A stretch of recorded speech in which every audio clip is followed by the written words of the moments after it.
This is Danny, is it Osmond? Osman. Osmond. Yep. And Ryan Schrader. And they're going to give some perspective on drone applications. So take it away. What do you guys know about, as he said, I'm Danny, this is Ryan. What do you guys know about drone spraying today? Neighbor that does it for us already. You got a neighbor that does it for you already? Where are you out of? Maxwell. Okay. Yep. Okay, did he just start this year, last year? 2 years ago. 2 years ago? What have you noticed? What were you doing before that? We still do some with the plane, we still do some ground. Still do some with the ground. What differences have you noticed? Not really, I mean, the drone does just as well as the plane or the ground rig. It just depends on what we're doing, what we gotta get over. What, We're still on the learning curve there to start with. If you know anything about Rantizo, you know why. oh, is he flying under Rantizo? What was that those machines, he couldn't keep going. What machines was he running, do you know? I don't know the model number, but it was the software that Rantizo put in them that wouldn't allow them to operate. They took a DJI and put Rantizo software in it, and then they were charging. It's a total disaster through those. He's gotten away from it. He's DJI, but I think it's number 40 now. It's large. Mm-hmm. The T40? T40, and then he's also already set up with the guy to get a T50. Mm-hmm. So that's what we have are the T40s, the DJI models. I'd say last year, the learning curve, to your point, is very steep. What we found in Western Iowa is once you kind of get to figuring out what you're doing, there's no limit really to what they can do to replace aerial applicators, right? Yeah, depending on the ground and everything, he's a little aggressive. So we tell guys, look, if you're looking at buying a drone and you want to know what kind of acres an hour, that's the number one question we get asked. How many acres an hour can you get done? Answer the question the same way every time. How many acres an hour can you combine? It depends. Well, this is no different. If I've got a lot of hills cut up, I've got some farms, we ran T30s last year. On paper, they can do 40 acres an hour, right? The reality is, in a good going situation, you're gonna get 30 to 35 acres an hour at 2 gallons per acre. You're gonna get about 2 gallons, or about 30 to 35 acres.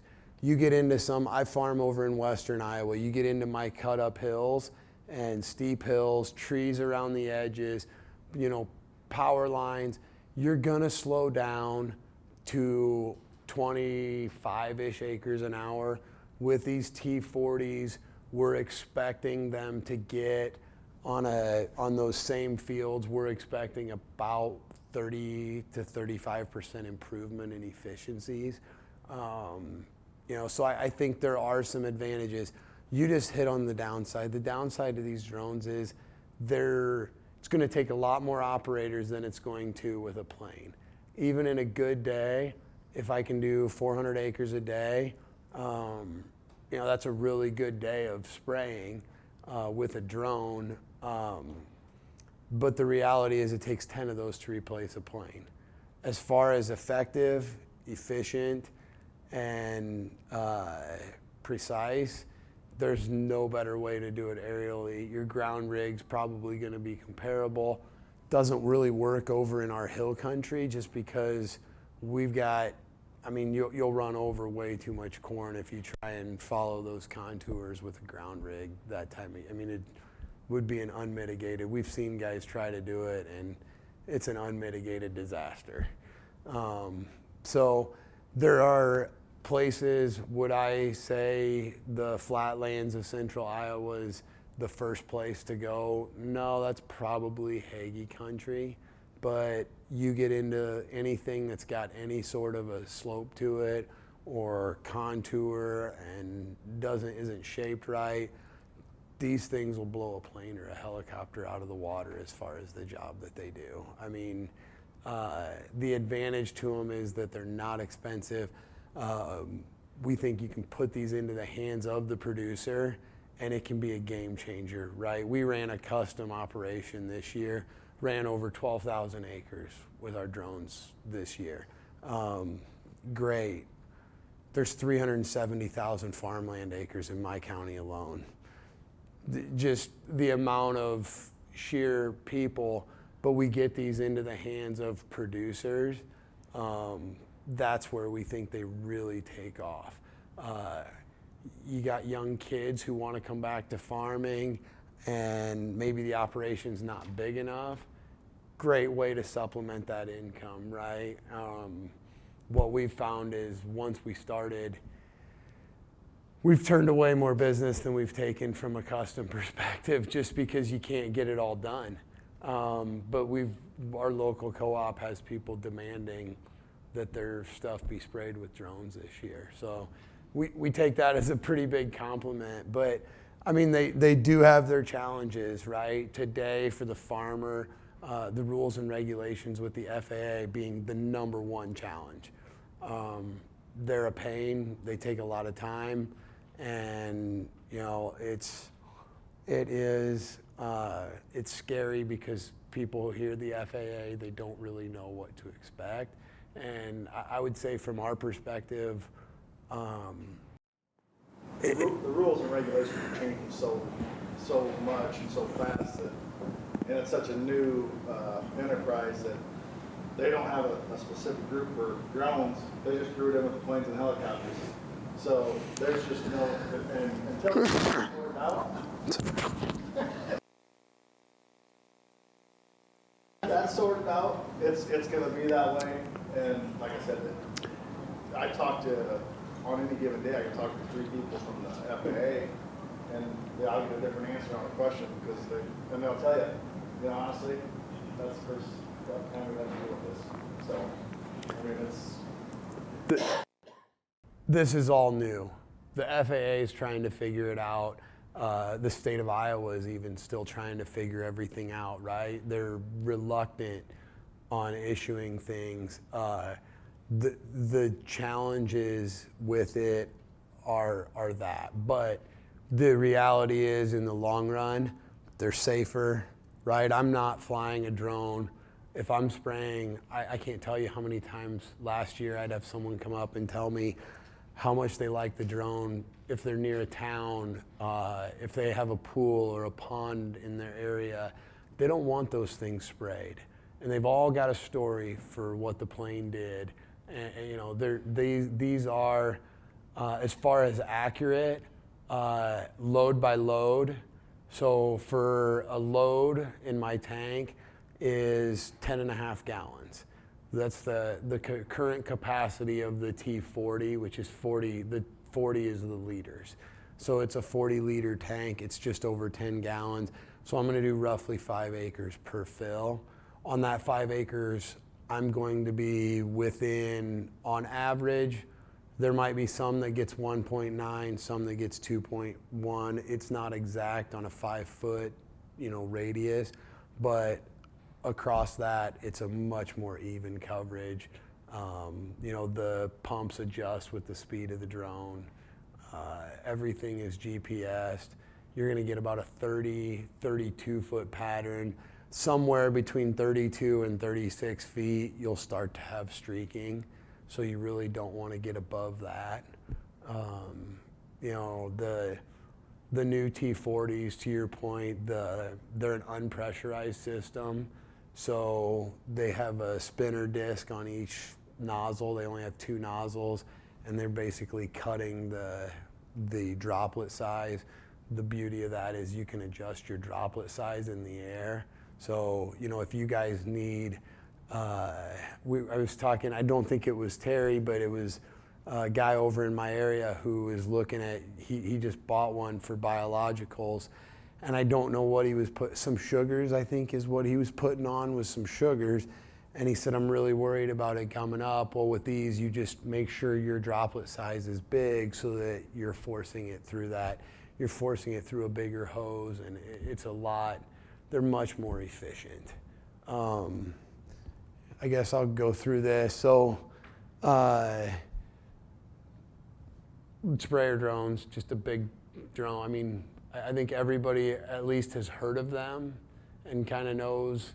There are multiple brands out there. There's Helio, there's XAG, there's Bros, there's DJI is by far and away the largest and the most advanced manufacturer of drones.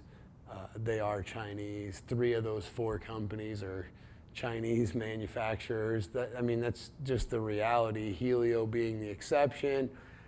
And the reality is Helio's components are also produced in China. They're assembled in the U.S., but it's an unfortunate, we get that question all the time, right? It's not ideal, but until someone in the U.S. makes a spray drone that's worth using, we're stuck kind of where we are. So there's we can do spraying, and I don't know much about Ag Logic, I guess, necessarily. Are you mostly liquids? Is there granular at all? Not right now. We did have granular, it might be for the turf or commercial market. Okay. Not so much for ag. Okay. So for liquid, I guess my other question would be, what kind of rates are you doing any of these aerially today? Yes. What kind of rates are you putting out? 32 ounces. Per acre? Our product is 32 ounces of the 2 gallon.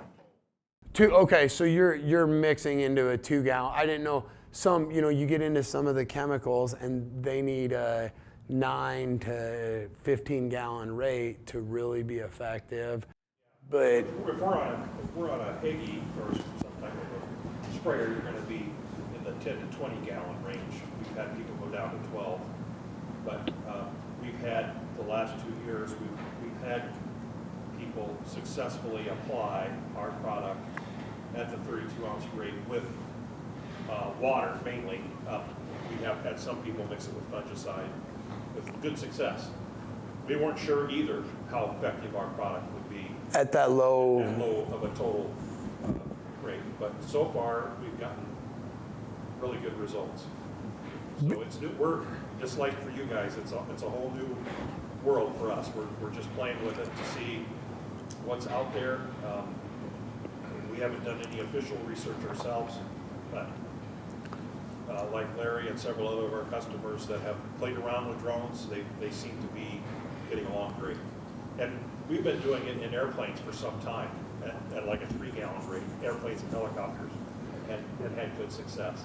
So we're just moving in that direction. We're just letting the market tell us that it's going to work, and we're going to go with the flow.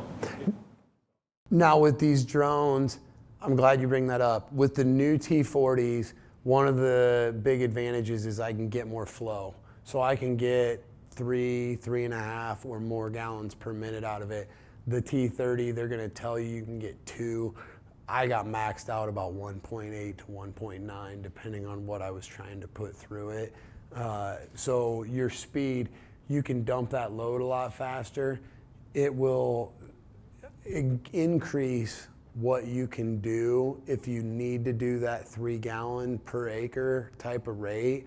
We're getting there. We're not there yet, but you could efficiently go to about 3, above 3, and you're going to see a significant drop off in your acres per hour.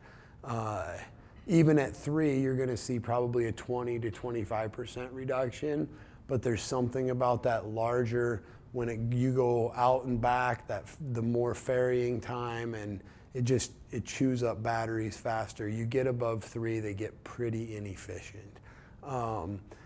But below three, at 3 or below, they do a really, I mean, if you put it on aerially, I'll say the Hagies, the ground rigs, they get coverage wise, they're going to get more gallons per acre, period, end of story. Outside of those, or where those aren't an option, these are the second best, and a Hagie costs $700,000. The average model T40 out of the box, with what you need to get started is somewhere between 33 and 38,000. So, the barrier to entry is a lot smaller, and that's where we see these being more of a tool. They're not going to come in, and you're not going to see a swarm of, contrary to what I think a lot of these custom operators think, you're not going to see swarms of, groups of 20, 30 drones come in and spray areas. You're going to see a lot of farmers who own their own drone because Tar Spot got them last year and they missed, and that cost them 30 bushels, and they're not going to take that chance. It's worth having that drone sitting in the shed. And when they have that, all of a sudden the cost of application, aerial application, goes down to about $1 an acre. If you do a little farmer math and take your time and labor out of it, it's about $1 an acre. So you're laughing, but it changes the game. So now all of a sudden, even the biologicals, if a guy needs to spray them, at $1 an acre, my application costs are essentially negligible. So now it pays to put on more applications, more passes. Suddenly the yield bump that you need can change with every pass by that much less. Frankly, guys, what's good for your industry, I think, is good for our industry. The biological, everything is drilled towards precision and being more efficient and using, less with more. In this case, I think they complement each other very nicely. I just was telling Ryan, we just sold a drone on the way over here to a guy who is going to spray, again, I don't know what he's putting on, but he's going to spray it 7 times next year. And he's going to do it with a drone. Well, for that guy, it makes sense to own a drone, even though he's only a 600-acre farmer. And because, that's 3,000 acres that he's going to run over. So it just pays for itself. With Tar Spot coming, that's going to be the #1 selling point. At least in Iowa, a lot of these agronomists have the fear of God put in these farmers, and rightfully so, because we've heard it and seen it, and I mean the effects of it are devastating. And so we also think though that we're going to play around on our farm with some of the biologicals this year and see what kind of results we see with them, because if we can save on commercial fertilizer and put it straight into the plant and get the same yield results, why not do it? Especially with something like this. I mean, there's not really an more environmentally friendly way of doing it than, biological sprayed on with a drone. So there's definitely some synergies, I would say, there. It's GPS, right? So the user, you can spray manually, but for the most part, it's on an A/B line. It's going back and forth. The drone's going to spray where it's going to spray, similar to auto steer on a tractor, except for I'm going right over the rows. And it's not as precise. You can get it. You can add RTK if you need to be exact. But keep in mind that no matter what you do, if you've got trees overhanging a field, you're going to have to be careful, and you're not going to get, that's where a Hagie probably wins, is on those end rows. I'm going to leave probably anywhere from 5 to 15 feet, just because I can't go under between the canopy of the trees and the canopy of the corn and get a decent coverage. But yeah, it's all battery powered. Biggest expense is fuel for the generator. It's going to run at $4 fuel. It's between 25 and 30 cents an acre. To kind of different manufacturers, DJI is the most advanced. They've got the best technology, both hardware and software. When you combine the packages, they really are. XAG's got some really cool stuff coming out, but they're not approved yet in the U.S. and there's some issues with them as well. I mean, frankly, there's some issues with DJI even. I mean, there's some issues with the U.S. government and DJI. These drone manufacturers, like I said, they're all Chinese companies, guys. So, something to be aware of as well. Size ranges from 10 to 40 liter. Helio has a 70 liter drone out. Don't know much about it. Had customers with prior experience with Helios, and it wasn't great.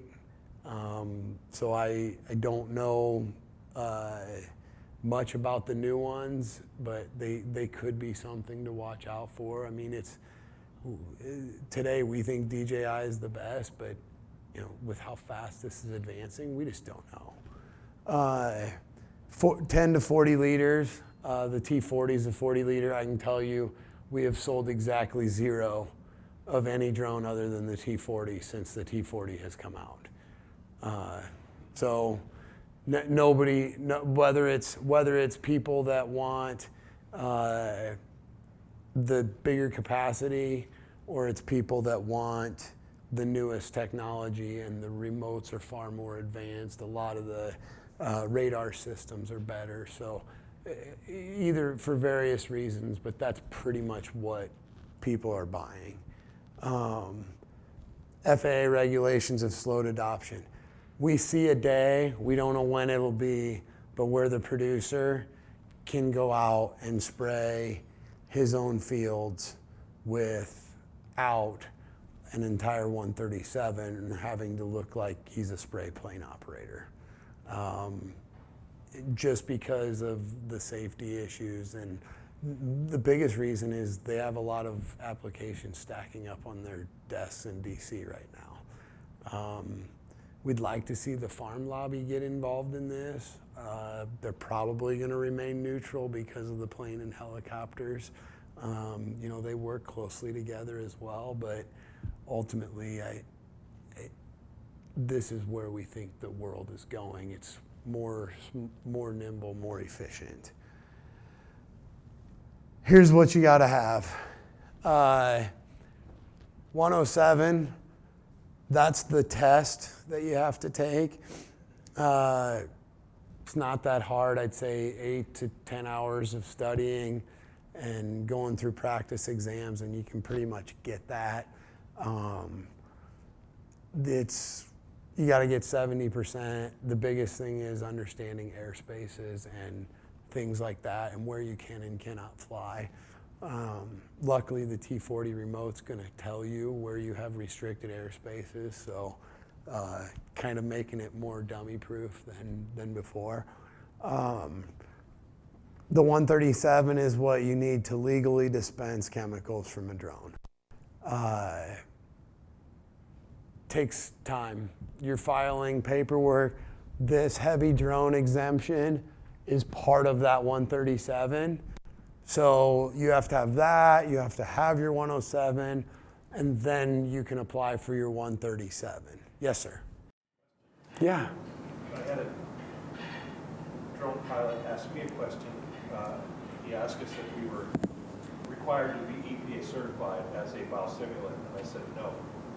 He goes, well, there might be a loophole that on full 137 if you're applying a product that is non-hazardous. No? That, I think, is true. No, I think you're right. You still have to have the 44807. But I'm not positive. I need to check on, can you check on that? Because I believe someone told me a similar thing for seeding and cover crops because there is no economic poison involved. But I do know that no matter what, because this drone weighs, the drone empty without a battery weighs 80 pounds. You put a battery in it, that's another 26 pounds. You throw another 10 gallons of liquid, you're throwing another 80 pounds on that thing. You're putting 200 pounds up in the air. You know, it's you're putting some decent weight up. You know, there does need to be some safety, and people can't just be out there cowboying these things, because if you're not careful, you can do something stupid and get yourself in trouble. But I don't know the answer. I'm just curious. He seemed to know the rules pretty well. He thought maybe there was maybe an exception for that. I think he's right, but someone told me you're recording this, so. So I won't speak for 100% certainty right now. I wouldn't. But I'd like to talk to you when we're done.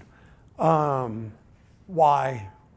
You know, you can wet ground, you can spray anytime. I mean, these are in the Midwest. These are going to be used for today. We're not there to where we're replacing ground rigs for pre and post emerge. We're just, even when the T50 comes out, it's gonna have higher flow, more gallons. You still have a massive problem with most, you know, your dicambas, most of your pesticides are not labeled for aerial, and rightfully so. But so that will be a big block to herbicide application, as well as what I just said about when you got trees in instances over there, because while it's not a big deal for fungicide, insecticide, possibly even foliar feeds, but it is a massive deal if you don't get that with chemicals. So there are some things that have to be worked out. What's wrong? Oh. Research, great for test plots. I mean, it was kind of cool. We did some tests this year at my cousin's where we intentionally left strips of 3 acres where we didn't spray, and you could see the line where you sprayed and where you didn't, and the yield data says it was worth about 15 bushels to the acre. You know, so you can really tell if your stuff is working or not versus sometimes when you do it with a plane.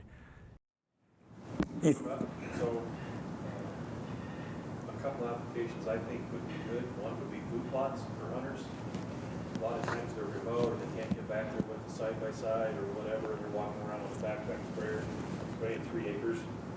And the other one, we've gotten into the turf world in the last couple of years, and I think there would be huge applications for football fields or golf courses or anything like that. Are you guys getting any hits off of, maybe you don't want to give away any trade secrets? No, I think you're absolutely right. There are, again, depending on what you're spraying, there are some legal things that you've got to figure out before you're flying over a golf course, or you have to shut the golf course down. You know, so there is some things that have to be taken into consideration. Absolutely agree with you that I think there's a huge market there going down the road. For you guys, by the way, And if you would like to, it's turf approved. okay, and actually we think that will probably, you get into those turf and those other utilizations and football fields, I can make a case for getting those smaller drones coming back into this part of the world. Today, when it comes to agriculture, bigger is better, especially in these drone world. We want them smaller because they're more nimble, but the reality is until we get to a certain capacity on these drones, bigger is better. We're getting to a point though where 200 pounds, if you've got a full drone, that's a lot even for 2 men to carry around. That gets heavy. People need to take into consideration, you get a 70-liter drone, you got to have the batteries that go with it. Now all of a sudden you can't move that drone around manually by hand if you need to. So I think it's going to be a happy balance here as we go forward, between those two things, bigger and smaller. Wetland, forestry, okay. The beer delivery, they did a beer delivery to a golf course at one time, so that was pretty funny.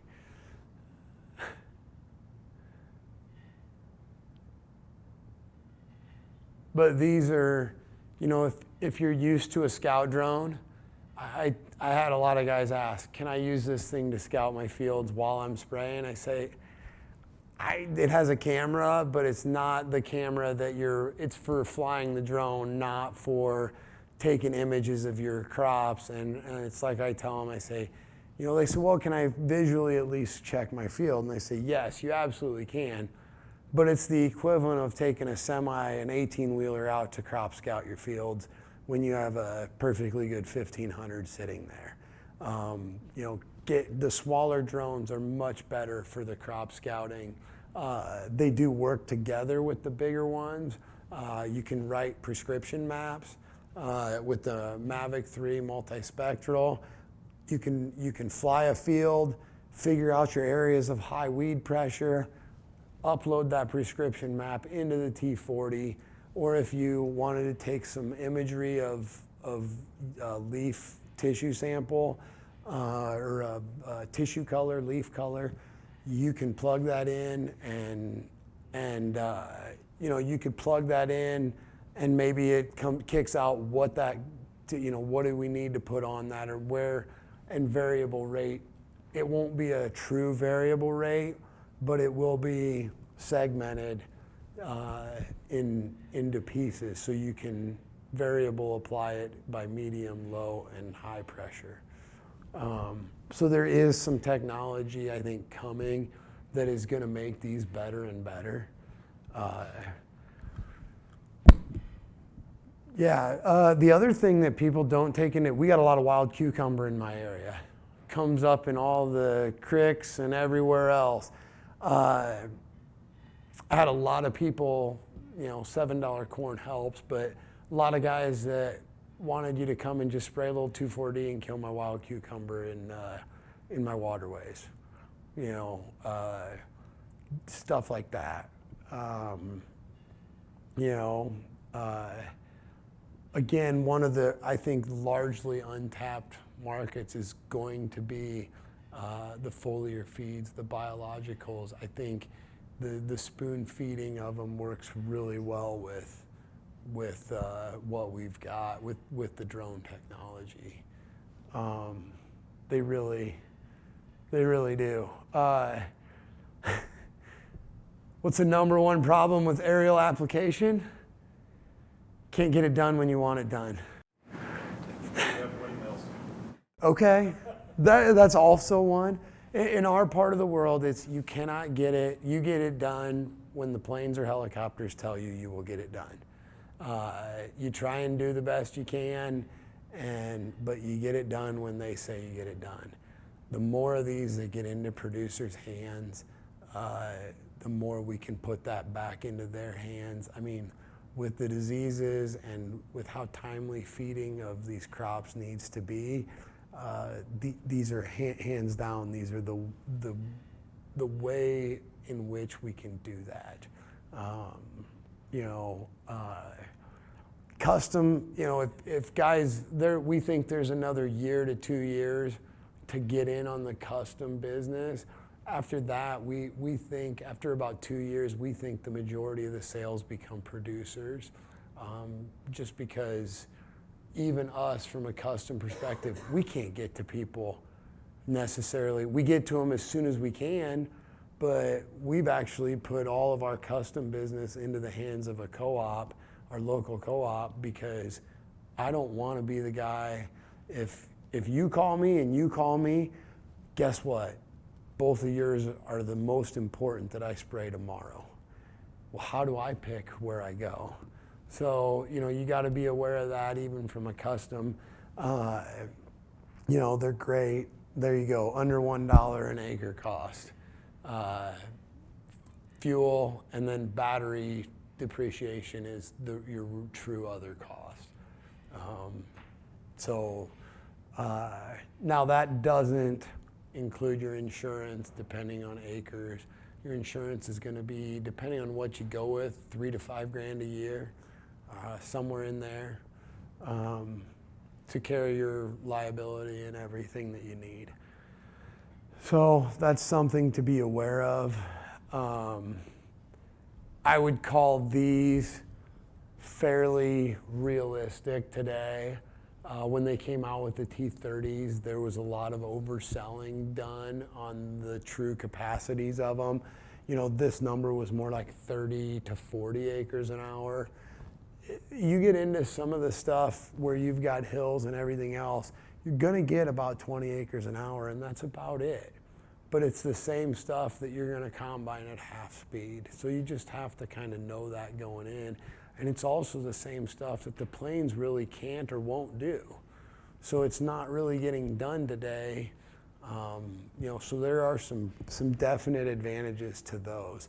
The T40, they're thinking 40 acres an hour. Again, it's gonna vary, but gives you a pretty good idea. Test plots, if you guys wanna do trials, I'll be the first to tell you, if you want to do a lot of test plot work with biologicals and smaller precision, my suggestion is to go with a T20 or a T10, where even though it's an older model, where you've got the tank that can pull out, because then you've got removable tanks and you can pop one out, pop the new one in, clear your lines, and go. There's some things where if you're going to do test plots, you want to see, I would actually go smaller. Whole field applications, go with the biggest and latest one.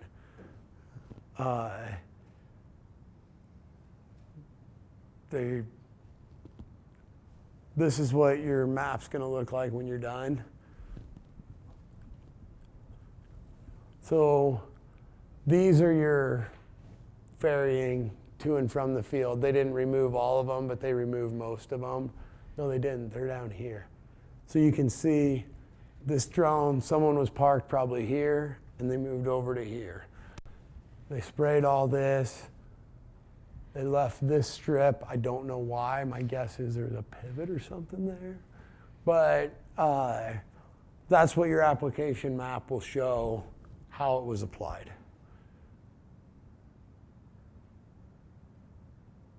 How long it took, how many liters, what you did. So there was 18 flights to do 57 acres. Reporting regulations go with drones, so will it collect that, like temperature, wind speed, time? No, you're gonna wanna go with like a flight plan program. Technology exists. Oh yes, oh yeah, yes.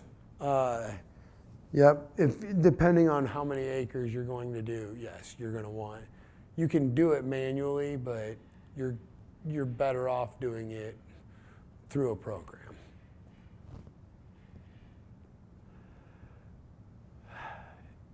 Yeah, I mean, again, we get into some herbicide labeling issues, right?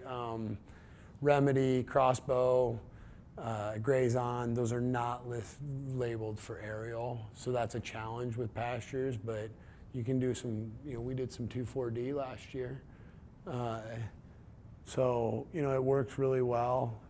Cover crops, we did about 4,000 acres of cover crops last year. So yeah, there's, and I'll tell you, doing cleaning up like ditches and stuff like that is a heck of a lot more fun with this than it is with a four-wheeler and or a backpack. Yeah, there's a lot of special use for trees and fruit trees. Do you guys do much outside? This is, correct me if I'm wrong, you're mostly, your customer base is corn and soy? Okay. Okay. I mean, turf. Yep.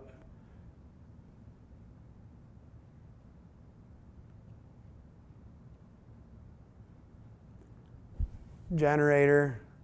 Outside of the drone, your expenses are a generator, trailer, truck, tanks, pumps. We suggest getting a big generator. DJI has a generator that comes with the T40. It's a 12,000 watt generator. It's 383 phase, so it is a one-use machine, and it's almost $5,000. For the same money, you can get a regular charger and a Generac 17.5 kW that can run your generator, can run your charger, and at the same time can run your electric pumps. So you don't have to have, we're big fans of electric pumps. The fewer engines you have to have, the better.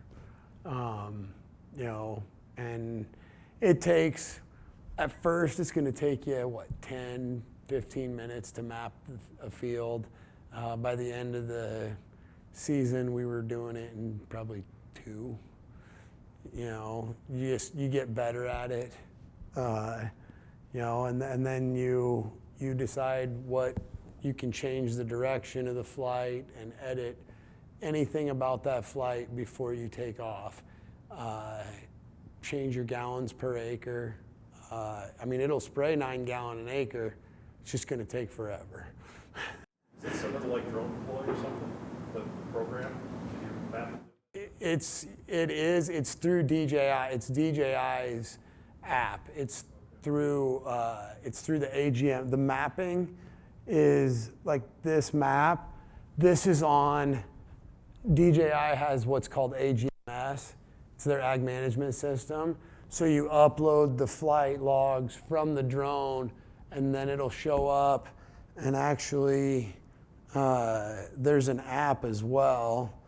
Pick up the field and map it without the drone, can't you?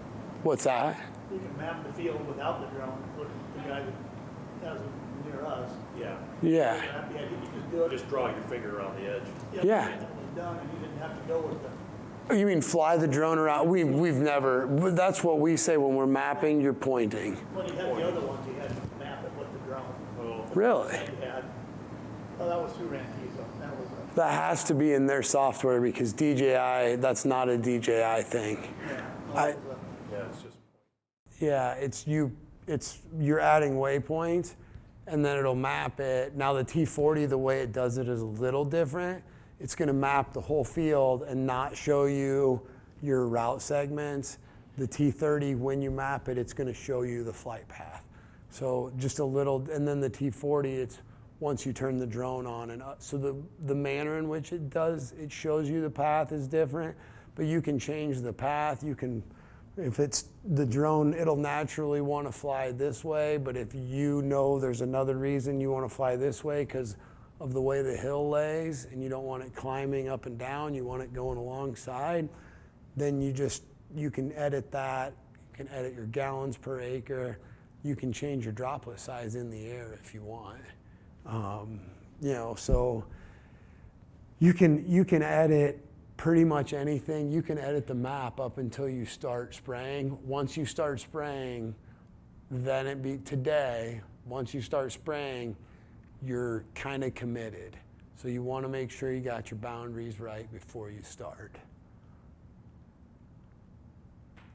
And then you take off, and once you have the field map, the parameters set, you're pretty much just filling the drone and swapping the batteries and making sure your batteries are staying charged. You're a glorified load filler, and that's it. It's actually kind of peaceful as long as you can keep the noise down. The noise and the heat are the only two things that are really not fun about it. They, like right here, multiple units can swarm. Technically, the T30 you can. The T40 does not have the ability to run 2 drones on 1 remote. DJI, to get it approved in the US, had to take that off. So that is not an option in the US on US models. If someone tells you that they have one that they can swarm, I would question that, because didn't the FSDO tell you that they have never approved a swarm exemption? Yeah. So and that was one of the things that held up our 137 was we were looking to do the swarm. Well, they're just not going to approve them if you have the swarm. So that technically you can, but legally you cannot. You can fly the drone manually. They have a manual plus mode that'll lock your rate and heading for like spot spraying, fields or terraces. It's kind of cool. It'll lock your heading and your rate. So you take off and you want it at 5 gallons an acre, it'll do 5 gallons an acre. And then you stop the drone, it'll stop spraying.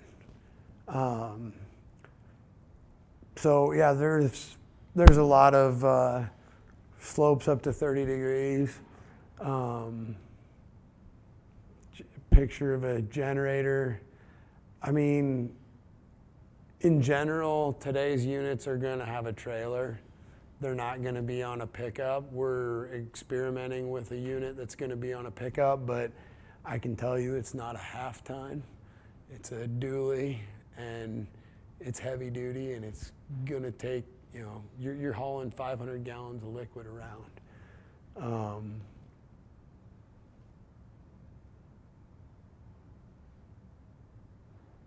You can upload shape files if you want. Again, the same challenges. Make sure you know your boundaries, because if you map it, it'll try and spray it. And it's not going to run into those trees. It's going to go to those trees and it's going to stop and it's going to sit there. And it's just going to sit there until you break it out of that cycle. So, and it's going to slow you down. That's the #1 challenge. So you can upload shape files. These are RTK ready. You can either get a base station or you can do like Digifarm RTK, like a cellular-based RTK system. But they are ready for that. You can get a SIM card, and so the remote has its own Wi-Fi. My suggestion is to just go to your local phone store and get a hotspot instead of buying the SIM card. You're going to get the same results, but also can use it for something else. So this is someone in a T30 changing their settings. That height, that 10 feet, is going to read off of the top leaf of the canopy. So you're going to be 10 feet off the top leaf. I can tell you I never set mine last year below 15 feet. Did you? You set it at 15 feet, you're running about 12 to 13 over the canopy. That's in really good going stuff. When you get into the real steep stuff, 18 to 20 feet is still doing a really good job. So, just things to take into consideration. And that's it.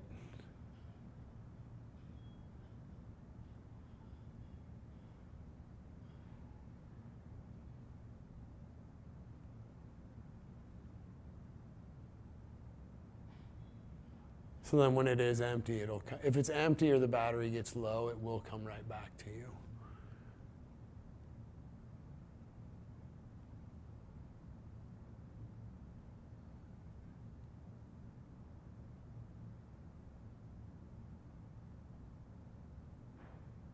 This guy, by the way, way too clean to be actually spraying anything.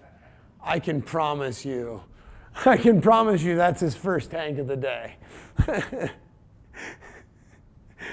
But, I mean, it's fairly simple once you get going. It's just like anything else. It's got a learning curve.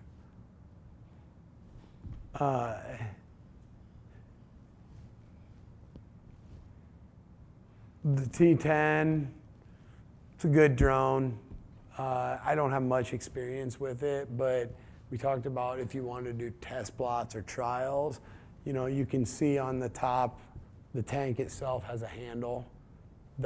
It's a removable tank. The T30 was the biggest and baddest model last year. Looks like a dinosaur this year compared to the new ones. The T40 is the newest, the latest and greatest. It's got a 10.5 gallon liquid capacity, 110 pound granular tank.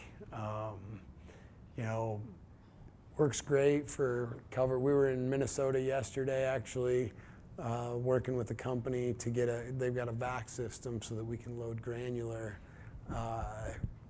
Loading cover crop bags after bags by hand is a lot of work. And especially with the new one. So we're working with a company in Minnesota that makes grain vacs they're making one. We're trying to figure out exactly what size to go with, but that will fill that manually out of either a pro box or a small hopper to cut down on the labor required to do cover crops, because that is the #1 challenge with granular. I guess there it is. The specs on the T40, camera's better. It only flies forward, so it only sprays forward. It does only have one camera.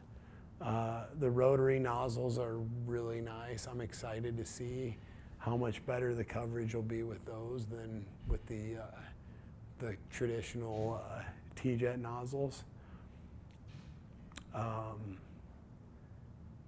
Comparison, you know, the T30 is all pressurized, but the unpressurized system we really like. And depending on what kind of biologicals you'd be spraying through, you might want the T40 just because all the hoses, nozzles, everything's bigger. So if stickiness is an issue, the T40 is you're gonna have better luck with that. With that said, clean it out at the end of every day. Just take the time to clean it out at the end of every day. Spreader system, the T40 is quite a bit better when it comes to the spreader. You know, the one challenge with the T30 was we did notice that when we were seeding rye, the rye would come back up, and over time it would chip away at your blades, and we'd have to replace blades at about every other week. So that was a challenge. You know, there's a lot of differences in these. I guess my question to you guys is, there you go, there's the differences in the generators. That's everything that's needed. That's the package. There is a lot going on with these spray drones. The technology's changing all the time. To your point, they're coming out with a T50 next year. We met with DJI at the Des Moines Farm Show. The reality is they expect to be coming out with a new model about once a year for the next 5 years. Then they think it'll start to level off. But for now, they're going to continue to advance very rapidly. What we tell guys is if you're at all interested in a drone, we want you to be able to pay for that drone within 3 years. Justify paying for that drone. If you're buying it for your own personal use, justify paying for it in 3 years. If you're going to run custom, you'll pay for it in less than a year. As long as you put in the work, right? No one can do the work for you, but we would not be expanding our custom business if it did not work out really well for us last year. What questions do you guys have after I just blurted a whole bunch of stuff out? I have a question. So, Yeah. a lot like all technology, you buy one and they're making one, right? You just said they're already. Mm-hmm. So, what rate are the battery, like the lifespan of the batteries? Batteries on the T40 are rated for 1,500 charges. So you figure battery's gonna, 1,500 charges is gonna get you, let's call it 7,000 acres. It's a little more than that, but let's call it 7,000 acres. A set comes with 3 batteries. Yes, every 20,000 acres or so, you're gonna have to replace that battery. That's part of, a battery costs about $2,500. I thought they said the cores are worth like 30% on the old battery. So once you back into that math, it comes out to, again, between 25 and 50 cents an acre. So that cost of $1 an acre, really your battery is the thing that's gonna quote unquote wear out. They're not gonna tell you this, but you're also gonna replace 1 set of blades every year. Just, they're gonna chip, whatever, you know, you're gonna hit a blade of grass over and over again, and eventually that thing's gonna, you're gonna crack it, or, you know, plan on replacing a set. So you're gonna spend about $1,000 a year on blades.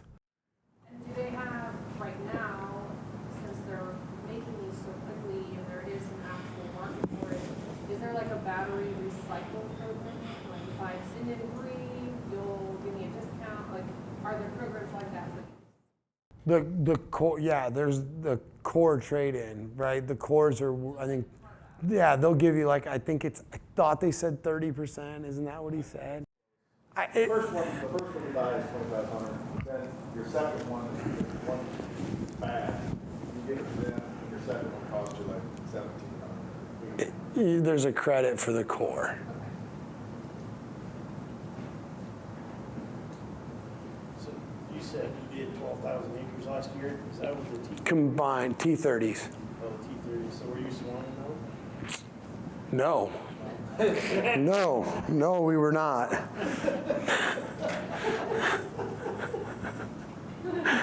thanks for asking. Well, I mean, yeah, you just control it, right? Yeah, as long as you have a controller for each machine, you're legal. So yes, we were running 2 to 3 in one field. Yes. Now 2 is not twice as efficient as 1.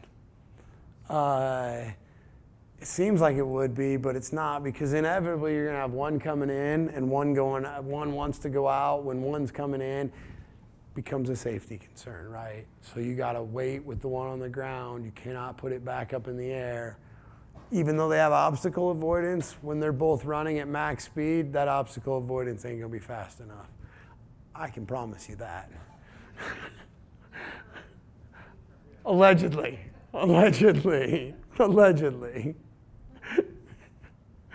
So yeah, there's some, but they really do a good job, and I think you'll see more and more of them. Are you landing yours on the ground, or do you have a trailer that you landed on? Done both. Depends on the field conditions. I don't like landing on the ground for that very reason. Blades of grass, sand, all that stuff that comes up and hits your drone. I prefer to be landing on a trailer. We're experimenting with one that's going to look similar to what the helicopters do, where I'm going to have all my tanks and everything on the pickup, and then over the top, I'm hard welding. He's welding up a hard frame, solid frame that goes all the way over the cab, and that's going to be my landing platform, so that I'm up in the air, have my operator up in the air, and he's up away from the noise and everything going on down below. Basically, yes. If you look, the helicopters, that's what they do. They have the tender truck, and on top of it has a landing pad. That's where they land and refill. How many batteries do you need to have continuous operation charging? 3 to 4, depending on the size of your field. If you're running all 100 acres or less, you're gonna get by with 3 just fine. If you're running more than, you're running 200 acre fields, you're gonna catch your battery after about an hour. About an hour and a half with 3 batteries. You're going to catch them, and you're going to have to wait 10 minutes for your charger to catch up. If you've got three-phase in that T40, they're supposed to charge faster though, aren't they? With the DJI charger, they charge about a minute faster than the regular generator, but they only have one plug. So if you miss with the T30, with the other chargers, I can have 2 batteries on there, and as soon as this one's full, it flips all its power over to this one. With the T4, the generator charger, there's only one port. So as soon as that thing's charged, I got to get it off and get the next one on, or else I give back that minute that I made up. Yeah, but he went and bought a 35K generator. Mm-hmm. With three-phase, so he can run that, and he's got a shed on a semi-trailer flatbed, air conditioning and all this stuff in there. Mm-hmm.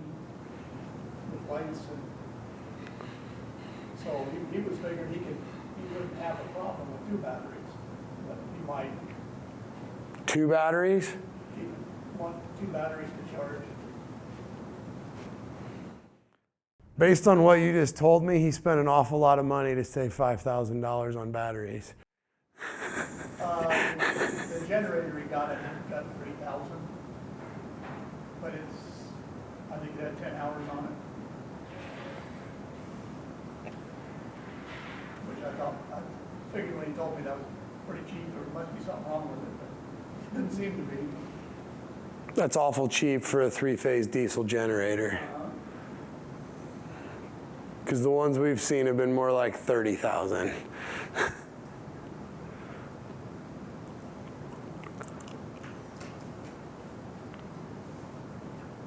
Everybody got their questions answered? All right, thank you guys, that was awesome.